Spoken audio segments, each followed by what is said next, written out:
بسم اللہ الرحمن الرحیم۔ آج ہم سجدہ تلاوت کے حوالے سے بات کریں گے۔ قرآن مجید کی 14 آیات ہیں جن کو پڑھنے سے سجدہ تلاوت لازم آتا ہے، اور اگر کوئی شخص سنتا ہے تو سننے والے پر بھی سجدہ تلاوت لازم آتا ہے۔ دراصل جہاں پر منکرین کا ذکر ہوا، جنہوں نے سجدے سے انکار کیا، یا انبیاء علیہ السلام کے فرشتوں کے سجدے کا ذکر ہوا، تو وہاں پر سجدہ کرنے کا حکم دیا۔ رسول کریم علیہ السلام نے خود بھی سجدہ فرمایا۔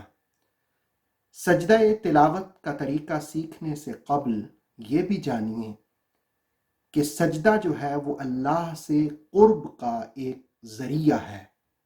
ایک دوسری حدیث جو ابن ماجہ کی ہے، اس کے مطابق سجدہ کرنے سے ایک درجہ بلند ہوتا ہے اور ایک گناہ کم کر دیا جاتا ہے۔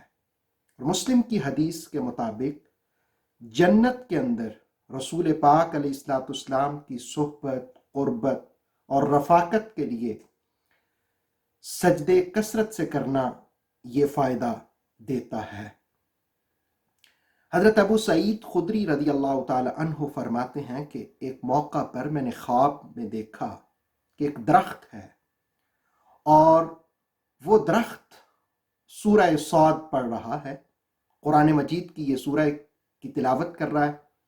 کہتے جس وقت میں نے دیکھا کہ وہ آیت سجدہ پر پہنچا تو وہ درخت بھی جھک گیا اور اس نے بھی سجدہ کیا، اور پھر سجدے کے بعد اس نے یہ دعا کی، اے اللہ اس سجدے کو قبول فرما، اس کی وجہ سے مجھے اجر نصیب فرما، اور اس سجدے کی وجہ سے میرے گناہوں کو دور فرما، اور مجھے شکر کی پھر سے توفیق عطا فرما، اور اسے اس طرح قبول کر کہ جس طرح داؤد علیہ السلام کا سجدہ تو نے قبول کیا تھا۔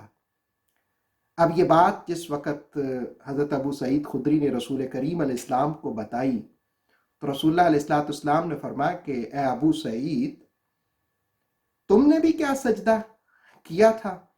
انہوں نے کہا کہ نہیں، میں نے تو نہیں کیا۔ تو رسول اللہ علیہ السلام نے فرمایا کہ اس درخت کی نسبت تو زیادہ حقدار تھا کہ تو سجدہ کرتا۔ پھر رسول کریم علیہ السلام نے سورہ صاد کی تلاوت کی، اور جب آیت سجدہ آئی تو رسول اللہ علیہ السلام نے سجدہ فرمایا اور پھر یہی دعا کی کہ اے اللہ اسے میرے لیے قبول فرما اور اس کا اجر لکھ، اس کے ذریعے سے گناہوں کو دور فرما، شکر کرنے کی توفیق دے، اور اس طرح قبول کر جس طرح تو نے داؤد کا سجدہ قبول فرمایا۔ تو آئیے اب ہم جانتے ہیں کہ سجدہ کا طریقہ کیا ہوتا ہے۔ جس وقت آپ آیت سجدہ پڑھتے ہیں یا سنتے ہیں تو پھر آپ نیت کریں گے۔ نیت دل کے ارادے کو کہتے ہیں۔ آپ دل سے بھی کہہ سکتے ہیں میں سجدہ آیت کی نیت کر رہا ہوں، اور آپ زبان سے بھی کہہ سکتے ہیں۔ پھر اللہ اکبر کہہ کر کے ہاتھ اٹھانے کی ضرورت نہیں ہے جس طرح نماز میں ہاتھ اٹھاتے ہیں، ڈائریکٹ آپ اللہ اکبر کہہ کر کے سجدے میں چلے جائیں۔ کم از کم 3 بار سبحان ربی الاعلیٰ پڑھیں، یا 5 بار یا 7 بار، تو پھر اس کے بعد اللہ اکبر کہہ کر کے اٹھ جائیں۔ سلام وغیرہ پھیرنے کی ضرورت نہیں ہے۔ بعض صوفیاء تو یہ بھی کہتے ہیں کہ جو شخص ایک ہی نشست میں اگر ساری آیت سجدہ تلاوت کرے، ایک تلاوت کرے، پھر اس کے بعد سجدہ کرے، پھر آیت پڑھے، پھر سجدہ کرے، تو اس کے بعد جو دعا کرے اللہ تعالیٰ اس کو شرف قبولیت نصیب فرماتا ہے۔ فائدے کے پیش نظر میں بتا دیتا ہوں قرآن مجید میں 14 سجدے کہاں کہاں آتے ہیں۔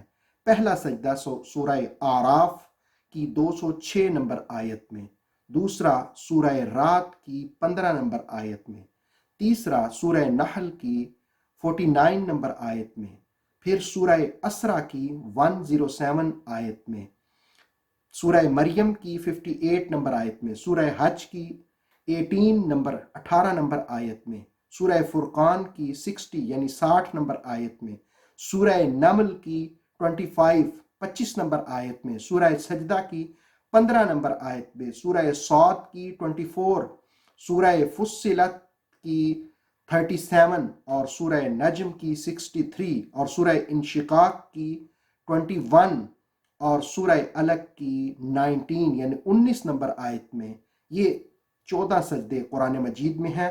اللہ رب العالمین سجدوں کی برکات نصیب فرمائے۔ اگر کوئی شخص ایک ہی نشست میں ایک آیت کو بار بار پڑھتا ہے تو آخر میں ایک ہی سجدہ کر دینا کافی ہوتا ہے۔ اللہ تعالیٰ سجدوں کی وجہ سے اپنا قرب ہمیں نصیب فرمائے، آمین یا رب العالمین۔ اتھینٹک اسلامک نالج کے لیے دیکھتے رہیے نور وحی YouTube channel. Please like, subscribe and share.